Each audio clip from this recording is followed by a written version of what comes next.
Kadako saradu Yesus ko wawana ko nagahi wagaku Kadako saradu Yesus ko Karako skutade sitobladera Andara nafati suamachat Karako skutade sitobladera mabako Andara nafati suamachat Andara nafati suamachat Andara nafati suamachat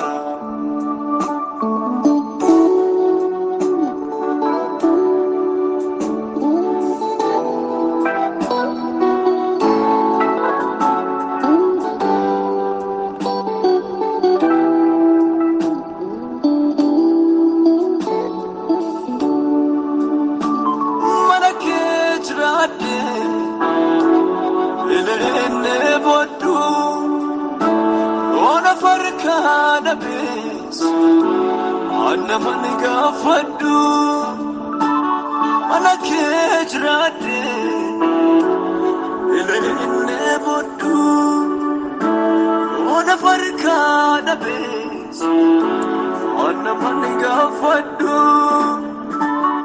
nabarbatsu situnalata yurkunma ubatina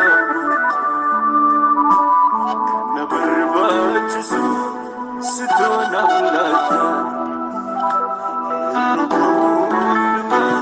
ubatena wawana ko nagahi wagaku Kadako saradu Yesus ko wawana ko nagahi wagaku Kadako saradu Yesus ko Karako skutade sitobladera Andara nafati suamachat Karako skutade sitobladera mabako Andara nafati suamachat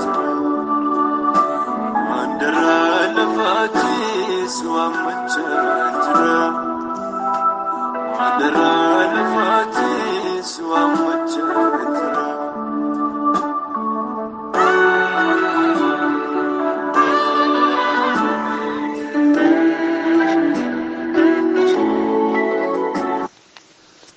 Nagaan Waaqayyoo haqa jiraataa hunda keessaniif haa ta'u waldaa Maraanaataa Yesuus keessatti kan argamtan tajaajiltoonni geggeessitoonni akkasumas sabni warri mana Waaqayyoo keessatti yeroo bal'aa dabarsitanis lubbuuwwan haaraan yeroo dhiyoo gara Gooftaa dhuftanis hundumti keessan akkam jirtu Gooftaa keessatti jajjabaattu nagaan Gooftaadhaa daddabalee hunda keessaniif haa ta'u ani obboleessa keessan Eebbaa Barraa tajaajilaa keessanidha. Waaqayyoo nagaa guutuu boqonnaa guutuu umurii gaarii nu kennee fuula isaa duratti jiraannee walii wajjiniin guyyaa kanas Gooftaa waaqessuudhaaf balbala banamaa arganneerra.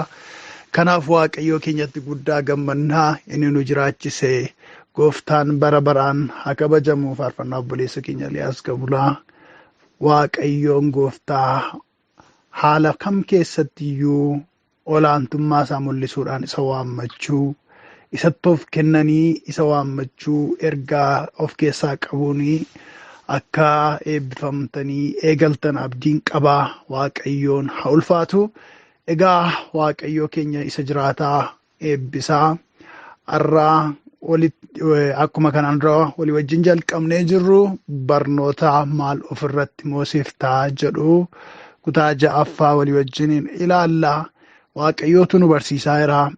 Jabinaaf beekumsa Hafuura Qulqulluurraa barachaa jirra. hafuura isaati kan nama barsiisu, guddummaa isaati kan nama barsiisu. Kanaaf isatti guddifnee gammannaa, maqaan isaa bara baraan haa ulfaatu.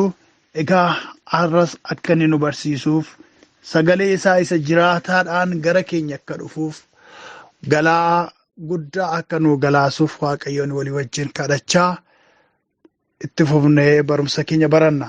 Mee Waaqayyoon kadhanna. Jireenya keessan, hafuura keessan, guutummaa namummaa keessanii Waaqayyoodhaaf banamaa taasisaa.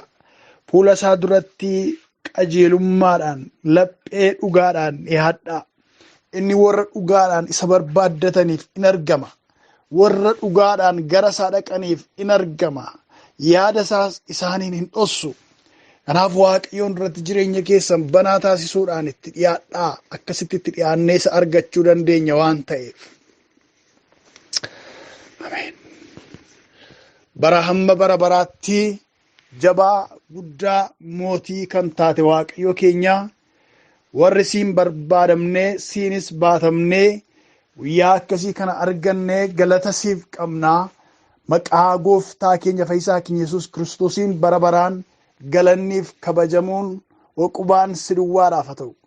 Amajaajiin diinni keenya nu balleessuudhaaf utuu inni hawwuu, karaadhaa nu deebisuudhaaf utuu inni abbaduu, shaakala garaagaraa, haxxummaa garaagaraatiin lola utuu inni nurratti kaasuu, ati lola diinni keenya kaasurra guddaadhaaf jabaa waan taateef nuni darbineerra jiraanneerra, diinni keenya immoo qaana'eera. Kanaaf galata siif dhiyeessina. Maqaa gooftaa maqaa Yesuusiin bara baraan ololluuf jedhe. Ati amanamaadha, ati qulqulluudha, ati gaariidha. Gaariin akka keetis hin jiru. Bara baraan ulfaadhu Waaqayyoo keenya. Teessoo kee isa kabajaaf, isa ulfinaan guutuu irratti galanni daddabalee, uqubaan daddabalee si duwwaadhaaf haa ta'u. Amajaajiin inni dadhabbina keenya eegu, inni salphina keenya eegu ofiisaa salphateera, ofiisaa qaana'eera. Nu garuu maqaa keessa ulfina qabeessaan ceeneerraa ulfaadhu. Waa'ee tokko tokko keenyaaf, waa'ee Waaqayyoo tokkummaa keenyaafis galanni siif haa ta'u. Fuula kee dura kan jirru ijoolleen kee namoota guutuu miti. Hanqina garaagaraa qabnaa, mudoo garaagaraa qabnaa, wallaalummaaf cubbuu adda addaa qabnaa. Hafuurri kee qulqulluun fonqolchee nu beekaa. Nuuni ofii keenya cubbuu hin qabnu jennee of jajjabeessuu barbaanne ofiima keenya goyoomsina, nama kan biraa miti. Dhugaan illee nu keessa hin jiraatu. Kanaaf yaa Waaqayyo akka cubbuu qabnu, akka dogoggora qabnu, akka balleessaa qabnu amannee fuula kee duratti dhiyaannee si kadhannaa. Ati samii Waaqaa kallattiidhaan tokko tokko keenya irratti bantee nutti araarami. Waaqa banamaa nuuf laattee immoo barumsa nu ijaaru, sagalee nu ijaaru, ergaa nu ijaaru, yaada kee nu hubachiisu nu biraan gahi. Dhowwaan kamiyyuu, golgaan kamiyyuu maqaa gooftaa Yesuusiin kan tarsa'e haa ta'u. Ammallee golgaa inni jabaan namni Waaqayyo akka kallattiidhaan wal hin argineef daangessee ture gargar cituu isaarraan tarsa'uu isaarraa kan ka'e nu luboota taaneerra. Waaqayyo gooftaa kallattiidhaan waammachuu dandeenyeerra. Garuu yeroo hundumaa Waaqayyichi bara seenaa inni yaada namoota dukkaneessu suni karaa isaa danda'ame qulqulloota warra yaada Waaqayyoo keessa jiran goyoomsuudhaaf, yaada isaanii wallaalchisuudhaaf, ergamoota ifaa fakkaatee deemuudhaan yaada kee yaada Waaqayyoo nu bira dabarsuudhaaf kan hojjetu maqaa Yesuus nama Naazreetiin kan rukutame haa ta'u. Maqaa Yesuus leenca Yihuudaatiin kan rukutame haa ta'u. Jireenya tokko tokko keenyarraa, nagaa keenyarraa, fayyaa keenyarraa, sammuu keenyarraa, waaqeffannaa keenyarraa, tajaajila keenyarraa, gaa'ila keenyarraa, hojii keenyarraa, biyya keessa jiraannurraa, mana keessa jiraannurraa maqaa gooftaa Yesuusiin kan rukutame haa ta'u. Raawwatee nu fuuldura dhaabbachuu hin danda'in, fuula keenya dura dhaabbachuuf ija jabinni laatamini, ibiddi kee ibiddi Waaqayyo ittiin hamormu isa hanyaatu. Waaqayyo gooftaa maccaa, waa'ee keenyaaf ati lola jabaarra jirta, waa'ee keenyaaf ati qabsoo guddaarra jirta. Galanni siif haa ta'u. Akkuma sagalee kee keessatti barreeffamee jiru, ijoolleen kee Waaqayyo irraa kan baratanii ta'u, nagaan ilmaan kee sin baay'ata jedhamee, yaa Waaqayyo sirraa barachuu barbaannaa, nagaan keenyas karaa kee akka baay'atu barbaannaa. Maqaa gooftaa maqaa Yesuusiin ati barsiisaan keenya nu barsiisi. Hafuura Waaqayyo dhowwaa kamiin malee hunda keenya barsiisi. Warra sirraa baratan nu taasisi. Barattoota kee nu taasifadhu. Ati barsiisaa keenya nuu ta'i. Hafuura qulqulluu jireenya keenya siif laannerraa ati barsiisi, qajeelchi, kallattiitti agarsiisi, karaa siif ta'urra geggeessi. Kana waan gooteef bara baraan ulfaadhu. Hamma dhumaatti nu wajjin ta'i. Gooftaa keenya Fayyisaa keenya Yesuus Kiristoosiin ameen. Egaan mootummoota lamatu jira. Mootummoonni lamaan jiran kun mootummaa ifaaf mootummaa dukkanaati. Mootummaa ifaa kan jennu mootummaa Waaqayyoo, mootummaa sadan tokkummaa Waaqayyooti. Mootummaa dukkanaa kan jennu immoo mootummaa sadan diinota kiristiyaanotaa warra jedhamanii kan biyya lafaa, kan fooniif, kan seexanaati jennee ilaalaa turreerra. Addumaan deeggartoonni mootummaa dukkanaa maal akka ta'an qabxiilee 4 ilaalaa turreerra. Deeggartoonni mootummaa dukkanaa kunis ijoollee Waaqayyoo irratti mo'uudhaaf, mootii ta'uudhaaf, isaan kontirool gochuudhaaf, isaaniin gaayid gochuudhaaf akka isaan yeroodhaa gara yerootti dhiibbaa uumanii ilaalaa turreerra. Maal isaan kun immoo deeggartoonni mootummaa dukkanaa warri nama irratti mootii ta'anii gara yaada ofii isaaniitti nama hoogganuu, nama geggeessuu barbaadan kun jennee qabxiilee darban keessatti walii wajjin ilaalleerra. Har'a isa 5ffaarraa eegalla. Maalidha deeggartoonni mootummaa dukkanaa isa jedhuuf inni 5ffaan qoraattiidha. Hafuuraa yookiis mootummaa qoraattiitu namarratti mootii ta'uudhaaf fedha qabaata.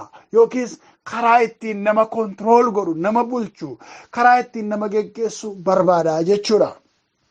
Qoraattiin mootummaa yookiis hooggansa qoraattii. Dubbii keenya irratti qoraattii ofirratti moosisuunis ofirraa buusuunis rakkina hamaa qaba. Ofirratti moosisuunis ofirraa buusuunis qoraattiin rakkisaadha. Sababiin isaa namni qoraattii qabatu inuma waraanama. Namni qoraattii hirkatu inuma waraanama. Namni qoraattiin irratti mo'e inuma waraanama. Waan ta'eef ofirratti moosisuunis ofirraa buusuunis rakkoodha. Mee waan ergaan kun qabxiin kun kan inni irra dhaabbatee jiru macaafa qulqulluu keessaa macaafa abboota firdii boqonnaa 9 lakkoofsa 8 hanga 15 darbee 20 hanga 22 darbee 56-57 dubbisa. Guutummaa isaa dubbisuudhaaf xiqqoo waan bal'atuu fi yaada isaa akka nuuf ibsuu fi lakkoofsota murtaa'anan keessa deemee dubbisa. Isaaniyyuu bal'aadha. Macaafa abboota firdii 9:8 kaasee yoo dubbifne akkan jedha. Al tokko mukeetiin mootii moosifachuuf ba'anii ejersaan nurratti mo'ii jedhanii. Ejersi immoo mukeetii irraa deemee isaan bulchuudhaaf attamittan dibata koo isa waaqayyooliiniif namoonni ittiin ulfina argatan baasuu dhiisaree jedhee deebiseef. Yommus mukeetiin suni harbuudhaan kottu ati nurratti mo'ii jedhanii. Harbichis ani mukeetii irraa deemee isaan bulchuudhaaf attamittan ija isa mi'aadhaaf isa gaarii kana godhachuu dhiisaree jedheeni. Amma immoo mukeetiin suni wayiniidhaan kottu ati nurratti mo'ii jedhanii. Wayiniinis ani mukeetii irraa adeemee isaan bulchuudhaaf attamittan ija isa daadhiidhaan isa waaqayyooliif namoota gammachiisu kana kennuu dhiisaree isaaniin jedhe. Yommus mukeetiin hundinuu laaftoodhaan kottu ati nu irratti mo'ii jedhanii. Laaftoonis dhugumaan dibdanii of irratti namoosiftu yoo taataniif kottaati gaaddisa koo jalatti kooluu galaa. Akkana yoo ta'uudhaa baate garuu abiddi qoraattii koo keessaa ba'ee gaattiraan Libaanoon xab haa godhuu jedheeni. Wanti isin lakkoofsa 20 darbee nan dubbisa.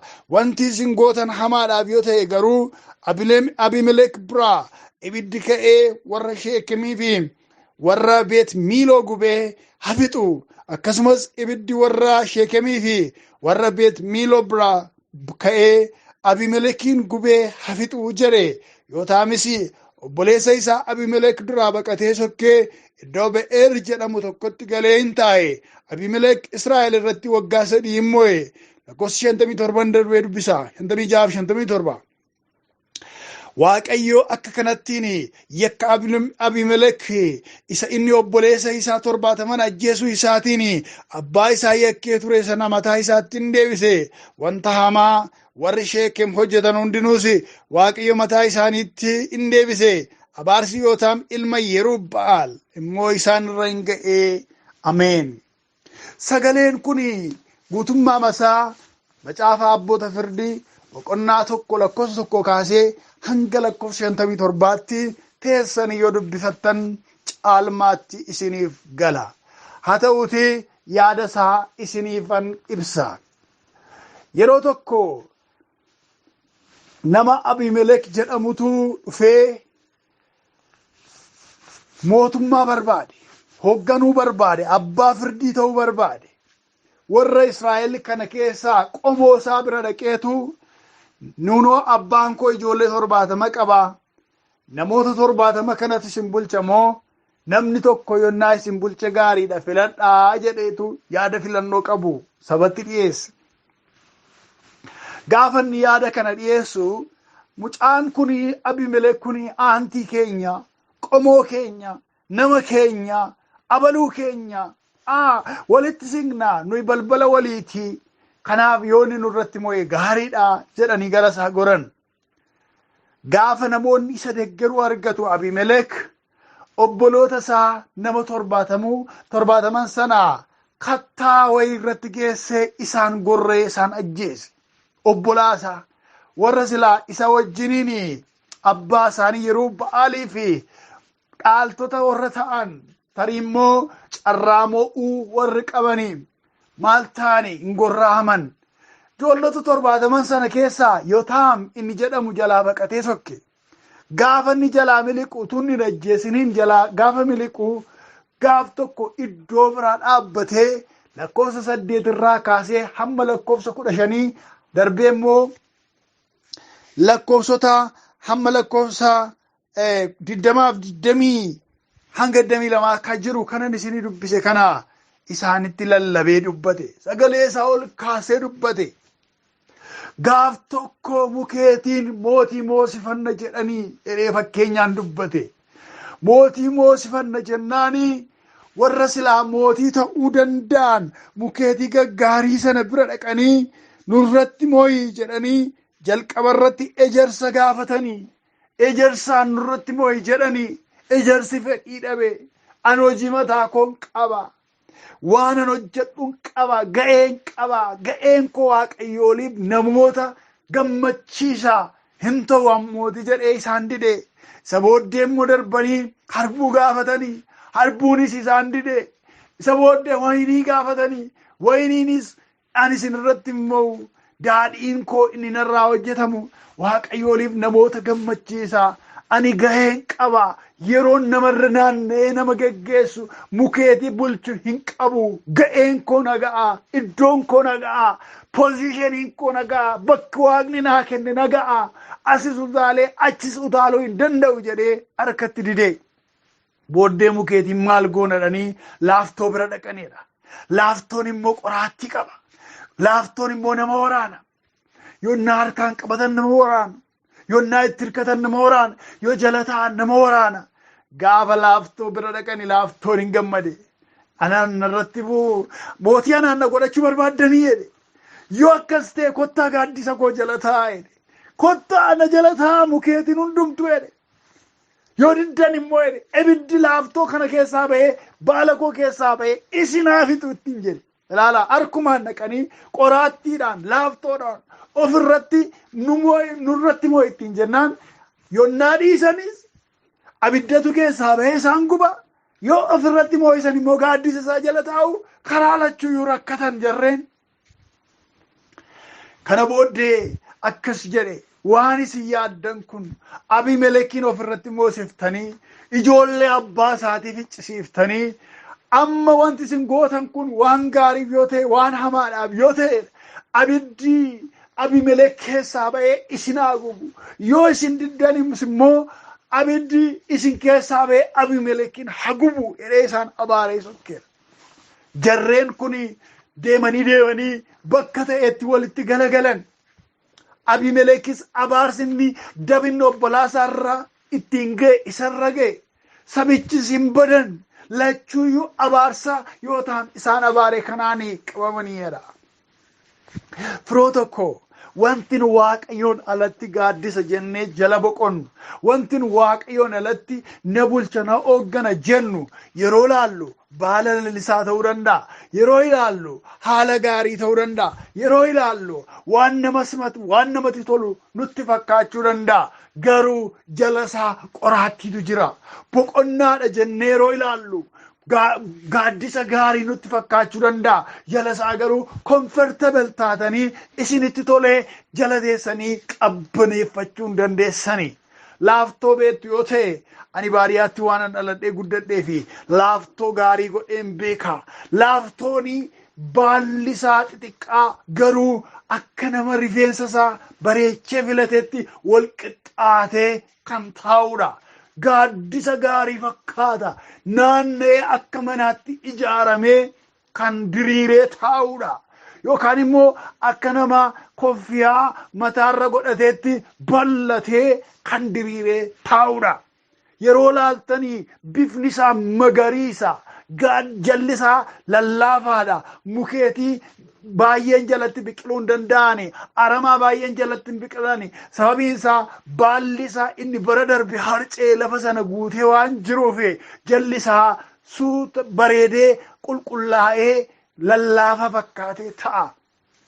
Kanaaf utuu jala ta'anii gaaddisa wayii godhatanii kan nama harkisuudha.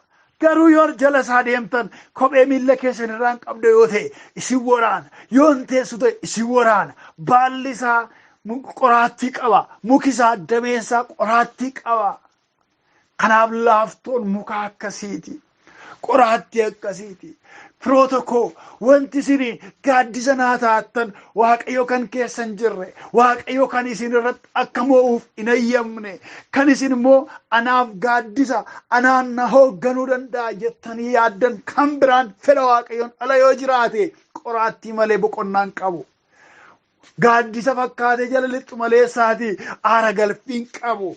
Kan jireenya keessan boqonnaa dhoowwu yeroottis yeroo malee jecha akkasin jiraattan kan isin godhuudha gaaddisi kan biraan. Kanaaf wanti nu ofirratti moosifnu maalinni qoraattiidha. Kan nu ofirratti moosifnu maaliidhaan waan nu waraanuudha. Ilaallachuu gaariidha. Ilaallachuu gaariidha. Gaa'ila seenee abidda keessaa akka hin buune, hojiidha seenee abaarsa keessaa akka hin buune, guddina seenee tekinooloojiidha jennee yaada seexanaa keessaa akka hin buune wanta ofirratti moosifnu ilaallachaa deemuun gaariidha. Waaqayyo iddoo kana jirtaa jechaa deemuun gaariidha. Waaqayyo situ na hoogganaa jira, situ na geggeessaa jira moo anatu mataa kootiin kaachaa jira. Yaada keetti ana deebisi, yaada keetti ana fidi jennee waaqayyoodhaa wajjiniin adeemsa keenya ilaallachaa deemuutu nurra jiraata. Kanaa achi kisaaraa hamaa keessa galuu dandeenya firoota koo. Kanaa achi boqonnaa dhabuu dandeenya. Qoraattiin immoo si'a tokko annee jireenya keenya samiit goonee fi jireenya keenya laannee raaftaanaanii keessaa ba'uu hin dandeenye. Maal jedhe laaftoonedha. Macaafan qulqulluu lafan isinii dubbise keessatti yoo dhugumaan yoo man dubbise gaariidha dhaqeen dubbisa lakkoofsa 15 irra jiru. Laaftoonis dhugumaan dibdanii ofirratti na moosiftu yoo taatanii fi kottaatii gaaddisa koo jalatti kooluu galaa. Akkana yoo ta'uudhaa baate garuu ibiddi qoraattii koo keessaa ba'ee gaattiraa Libaanoon xab haa godhuu jedheen. Gaattiraa Libaanoon kan jedhamu bosona naannoo Libaanoon bosona gaarii yeroo seenaa macaafni qulqulluun kun barreeffametti bosonni guddaan iddoo jiruudha. Gaattiraa gurguddaan iddoo tureedha. Ammatti hin beeku namoonni naannoo sana jiraattan beekuu dandeessu haala amma jiru. Garuu gaattiraa gurguddaa bosona gurguddaadhaan yeroo Libaanoon guutteedha. Seenaan kun kan inni barreeffame kan inni ta'ee taateen kun kan inni jedhu. Qoraattii koo keessaa ibiddi ba'ee gaattiraa Libaanoon xab godhee haguugodha. Yoo maal tabaattan ofirratti na moosiftu taatanii gaaddisa koo jalan teessan taanaan hin gubattu. Seexanni akka kanaadha ijoollee Waaqayyo. Biyyi lafaa akka kanaadha ijoollee Waaqayyo. yeroo si'a tokko dhaqanii boqoo fi kennaniif gara barbaaddetti akka barbaaddetti nama oofatti. Mee ilaalaa namoonni dhugaatii dhuganii machaa'aa karaarra asiif achi darbatamaa yeroo adeeman guyyaa akkuma dhala namaatti uffatanii manaa ba'u, bareedanii manaa ba'u, uffata isaanii miiccatan, ijoollee isaanii miiccatanii uffatanii miidhaganii lafa dhugaatii ga'u. Achi ga'anii utuma nagaa dubbatanii utuma haasaa toora qabu haasaanii gidduutti afaanni wal xaxutti ka'a. Namni sila kabajamaan nama arrabsuutti ka'a. Jechan taane afaan isaa keessaa baasuutti ka'a. Booddee gaafa nangaladhee ka'u karaa waliin gaa deema achi gore as goraa darbatamaa. Namoonni obbo Baluufaa dhufe isaaniin hin jedhu. Gaafa san machaa'anii achi darbatamaa deeman ilaa machooftuu ittiin jedhu maqaa isaanii. Machooftuu namichi ishee machooftuu sanaadhaam ishee dhufeem jedhuun malee abbaa Baluufeem gaashee Baluufeem namni ittiin hin jedhu. Isa booddee darbatamanii dhoqqee keessa yookaan awwaara keessa gangalachaa yeroo isaan deeman waan hin taane ofirratti taa'aa yeroo deeman kana hundumaa godhanii bor immoo ammas ganama isaa xaxxaragatanii afaan bareedaa haasa'aa ammas lafa sanatti argamu. Seexanni ishee tokkicha yaada kiyyoo ishee keessa nama galchatte akka barbaadde namatti taphatti. Waan barbaadde namaan hojjetti dhaqee ajjeesi yoo jette nama ajjeesisti. Dhaqee haati yoo jette dhaqxee nama haachisiisti. Dhaqee ejji yoo jette dhaqxee nama ejjisiifti. Dhaqee dhugii machaa'ii xuuxii qama'i yoo jette ishedhanii gara barbaadanitti fi garuu kabajee miti wantichi. Garuu ulfina miti wantichi. Gaddeebiidha. Tuffatamuudha. Ilaa ishee namitti achi barbaarii sana jedha malee namni waaw inni koo ejjituu gaariidhaam namni jedhuun hin jedhu. Ejjituu akkamiitiif namni kun badhaafamuu qaba namni jedhuun hin jiru sababiin ejje. Inni koo hattuusa namatti toluudha namni ittiin jedhuun hin jiru. Hattuunis hin tuffataa inni nannes hin tuffataa hattuu qabameedha tuunni qabame malee namni gaasha Baluufaatu to'atanii qabamaniif namatti tolu badhaafamuu qabu namni jedhuun hin jiru. Waan seexanni nama hojjechiisu tokko kanaadha. Waan wayii gadii, waan tuffatamaa, waan qubatti qabamaa kanaa nama hojjechiif sana keessaa immoo danda'anii akka hin baane gooti. Duubatti akka hin deebine gooti. Warra amma xinqolaadhaan maallaqa argatan, warri xinqolaadhaan gaa'ila namaa yookiin immoo gaa'ila ijaarrachuu yaalan. Edda xinqolaa sanaaf baasii barbaachisu baasanii booddee keessaan deebi'e yoo jedhan hin badu. Kakaakatanii abaarsa ijoollee isaan irratti abaarsa fidanii dhalli naaf hin guddatin jedhanii waan meeqa jedhanii xinqolaa sana waan hojjetaniif yoo keessaan ba'a jedhan yoo icciitii kanan baasa jedhan badiisa gurguddaa isaan irra ga'a yoo Waaqayyo gidduu galeef malee yoo Waaqayyo isa an fayyisee seexana harkaa isaan baase malee miidhama gar malee miidhamu jechuudha. Qoraattiin akka kanaadha. Deggersi seexanaa deggertoonni seexanaaf seexanni hojiin isaanii kanadha. Gaaddisa koo jala taa'e yoo kana achiin gubattaa namaan jedha jechuudha. Nagaan qabu jechuudha. Yeroo hundumaa immoo namarratti mo'uu barbaada malee fila ani koo ga'ee koo miti. Ga'een koo ani maalidha? Ga'een koo ani inni ejersi sun dibata kootiin namootas waaqayyoonis nan gammachiisa. Dibata koon oomisha maaltummoo mootummaadhaaf olii ganna joorse. Arbuunis ija gaariin naqadhu dhiisee akkamittan deema. Wayniinis daadhii gosa waaqayyooliif nama gammachiisu godhachuu dhiisee maal gochaan olii gadi joora. Ga'ee koo beeka iddoo koo beeka jedhu malee dhaqee immoo hin jedhan. Laalaa ijoollee waaqayyo iddoo waaqayyo sin kaa'e bara. Waan waaqayyo sin dhaabeef ilaalaa. Waan hundumaa keessatti ana beeka. Waan hundumaa keessa ana caala. Waan hundumaa keessatti ana malee hin jedhinaa. Waan waaqayyo isiniif kenne bara iddoo waaqayyo isin dhaabe ilaalaa. Waaqayyo faarfannaadhaan isin dibe yoo ta'e faarfannaa keessatti jabaadhaa. Waaqayyo barsiisaan isin dibe yoo ta'e barsiisa keessanitti jabaadhaa. Waaqayyo kennaa raajummaa isinii kenne yoo ta'e raajummaa dhugaa duwwaa dubbachuu irratti jabaadhaa. Waaqayyo kennaawwan fayyisuutiin isin dibee ta'e fayyisuu sana irratti jabaadhaa. Kennaa waaqayyo isiniif kenne irratti xiyyeeffadhaa. Isuma hojjedhaa. Anachittis bakka jaarsoliittis bakka lubaattis bakka qeesiitti yookiis bakka raajiitti bakka faarfataatti bakka koreetti bakka hundumaatti anuma jira jedhinaa. Iddoo waaqayyo isin dhaabe ilaalaa deemaa akka mukeetii gaggaarii sana sadanii jechuudha. Qoraattiin garuu isan barbaada miti jedha. Gaafasin narratti moo ittiin jettanii sila isin barbaada miti kottu kaa gaaddisa koo jala taa'e. Maal gochuudhaaf qoraattii gaaddisa qoraattii jalatti waamaman maal gochuudhaaf? Waraanuudhaafidha. Ga'eensaa waraanuudha. Ga'een qoraattii waraanuudha yeroo hundumaa.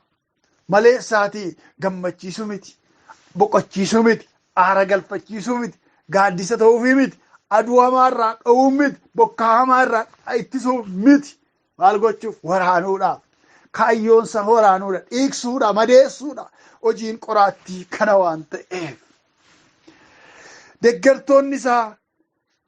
Deeggartoonni mootummaa dukkanaa egaa tokko amalaaf hojii qoraattiiti. Inni kun isa qabxii 5ffaa ture. Qabxiin 6ffaa immoo gadhiisitti jiraachuunis mootummaadha. Mootummaadha inni ofii isaatii liidarshiippii mataa isaa danda'edha. Liidarshiippii dukkanaa jechuudha. Manaajimentii dukkanaa jechuudha. Bulchiinsa dukkanaa jechuudha. Maaltu? Gadhiisitti jiraachuudha. Inni kunis yoo nama irratti moo'e yaada Waaqayyoo keessa mootummaa Waaqayyoo keessaati faallaa nama jiraachisa jechuudha. Sagalee Waaqayyoodhaa Macaafa Faarfannaa 19:13 irratti akkas jedha. Waan of gadhiisuudhaan hojjetan irraas garbicha kee eegi. Wanti kun ana irratti hin moo'in. Yoos hirrinni ana irratti hin argamu. Xurii cubbuu guddaa irraas nan oolaa. Galanni Waaqayyoof haa ta'u. Radeebeen dubbisa. Waan of gadhiisuudhaan hojjetan irraas garbicha kee eegi. Wanti kun ana irratti hin moo'in. Yoos hirrinni ana irratti hin argamu. Xurii cubbuu guddaa irraas nan oolaa. Jedha namni Waaqayyoodhaa kun. Wanti gadi of dhiisuudhaan hojjetamu. Wanti gadi of dhiisuudhaan jireenya eeggannaa hin qabneen hojjetan. Jireenya to'annoo hin qabneen, jireenya luugama hin qabneen hojjetan. Wanta akkasii kanarraa garbicha kee eegi. Wanta akkasii kun ana irratti hin moo'in. Anan to'atin. Anan bulchin. Gara barbaadeetti fuudhin hin deemin. Yaanni mataa kooti. Gara barbaadeetti nan gaallabsiisin. Gara barbaadeetti na fudhatee hin fiigin. Anaan akkas na godhi. Kanarraa walaba na godhi. Kadhannaa guddaa dhabbaloota koo. Kadhannaa kana isinillee dubbisaa. Kutaa kana dubbisaati. Kadhadhaa. Namni Waaqayyoo abbaan faarfannaa kun kadhannaa inni kadhate kana isinillee kadhadhaa. Maal jedhee kadhata? Waan of gadhiisuudhaan hojjetan irraas garbicha kee eegi. Of gadhiisuun waan hamaadha obboloota koo. Jireenyi keenya jireenya to'annaa hin qabne, jireenya baawundarii hin qabne, jireenya disipiliinii hin qabne, jireenya pirinsipilii hin qabne, jireenya callumadhee gadhiisitti jiraatu yoo ta'e waan biraan nurratti mo'eera. Gadhiisitti jiraachuun nurratti mo'ee jira jechuudha. Maal jedhanni? Wanti kun ana irratti hin mo'in jedha. Yoo kun namarratti mo'e namoonni maaliif suusii adda addaa keessatti qabamanii jiraatu yoo jettan isaan irratti mo'eera suusiin sun. Waaqa isaanitti ta'eera. Waaqa isaaniirratti ta'eera. Isaan bulchaa'eera. Isaaniin hoogganaa'eera. Isaaniin bitaa'eera suusiin sun. Kanaaf waan ituma jibbanii akka inni cubbuu ta'e utuma beekanii dhaqanii keessa gangalan. Dhaqanii sanaan qabamu kiyyoo sanaan jiraatu irratti mo'eera waan ta'eef. Namoonni dhugaa dubbachuu dadhabanii yeroo hundaa arrabni isaanii sobu. Namni eebbisuu dadhabanii yeroo hundaa abaaran. Namoonni wanta gadhee akka ta'uu isaatu beekanii keessa deddeebi'anii godhanii. Maaliif yoo jettan isaan irratti kan mo'eera. Namoonni suusii poornoogiraafii yookiis fakkiidhaaf viidiyoo ejja ilaaluudhaan yeroo hundumaa ilaalanii isa booddee immoo wayyoo maafan ilaale jedhanii ilaalan addikshinii sanaatiin warri qabaman yookaan immoo amalli sun isaan irratti araada kan ta'e jechuudha. Baay'een namoota hedduun persentii guddaan warra mana Waaqayyoo keessa dabalatee jiraniin suusii akkasiitiin araada akkasiitiin akka qabaman barreeffamoonni adda addaa hin ibsu. Maaliif yoo jettan araadi sun isaan irratti mo'eera. gadhiisitti jiraachuun kun isaan irratti mo'eera. Maal akkamittiin faarfataa ta'e kana godhaa jenna yeroo baay'ee. Kun immoo soba maqaa isaa balleessu. Inni kun nama Waaqayyootiin jenna garraamummaadhaan. Isheen ikkoo nama Waaqayyooti nan beekamu waldaa tokko turre. Isheen ikkoo nama Waaqayyooti kanan gootu. Maqaama ishee balleessuudhaaf kana godhan jenna yeroo baay'ee garraamummaadhaan namootaaf. Namoonni garuu gocha sanatu godhanii argamu. Maaliif yoo jettan gadhiisitti jiraachuuti isaan irratti mo'eera. Isaanii wanti nama irratti mo'e immoo gara barbaadetti nama oofa malee inni ofirratti moosise sun gara barbaadetti wanticha oofuu hin danda'u. Namni ofirratti waa moosise waan ofirratti moosise sanaaf ajajamee isaan to'atamee jiraata malee wanti inni irratti mo'ee jiru sun gara barbaadetti isa hooggana malee inni mo'amee jiru suni waan barbaade gochuu hin danda'u. Kanaaf suusiin adda addaa, araada adda addaa gara yaada isaatiitti, gara fedha isaatiitti nama hooggana, nama oofa jechuudha. Maal ofirratti moosifnee jirra ijoollee Waaqayyoo? Maalidha? Amalli gadhiisitti jiraachuu jireenya keenya irratti mo'eera. Inni deeggaraa mootummaa dukkanaati. Kadhannaa namni Waaqayyoodhaan kadhatu kana kadhachuudhaan irraa bilisa akka taatan jaalala gooftaatiin isin afeera. Waan of gadhiisuudhaan hojjetan irraas garbicha kee eegi. Wanti kun ana irratti hin mo'in yoo sirrinni ana irratti hin argamu xurii cubbuu guddaa irraas nan oola. Eedha namni Waaqayyoo kun kadhannaa kana yoo kadhannaa kana kadhanne jireenya mo'ichaa malee jireenya mo'amuu hin jiraannu. Waaqayyo gooftaan ayyaana isaatiin waa gargaaru. Maaliidha qabxii lamaan ilaalle qoraattiidhaa fi gadhiisitti jiraachuun deeggartoota mootummaa dukkanaati. Isaan kana ofirratti akka moosifne Waaqayyoon ofirratti moosisuudhaan akka jiraannuuf dubbisa isa dhageenya kanaan gooftaan jabeessee nu haa dhaabu. Ameen. Waaqa keenya walii wajjin galateeffannee xumurra. Bara hamma bara baraatti galanni guddaan, ulfinni guddaan maqaa ilma kee Yesuus Kiristoosiin si duwwaaf haa ta'u yaa Waaqayyoo keenyaa. Dubbii kee isa jiraataadhaaf jireenya of keessaa qabuun akka nuyi si duwwaa ofirratti moosifnee waan jireenya keenya balleessu ofirratti moosifnee fi waan nu jajjabeeffatteef, waan nu gorsiteef, karaa waan nutti agarsiifteef bara hamma bara baraatti galanniif kabajni siif haa ta'u. Hafuurri kee qulqulluun inni nu barsiise haa kabajamu. Ayyaana kee sanuuf dhangalaafteef galanni siif haa ta'u. Adiraammoo abbaa gaarii si kadhannaa akka dubbii sagalee kee kanaatti nu jiraachisi. Wanti qoraattii ta'e, wanti jireenya namaa balleessu, gaaddisa fakkaatu, waan gaarii fakkaatu, iddoo boqonnaa fakkaatu, gaaddisa bareedaa fakkaatu garuu wanta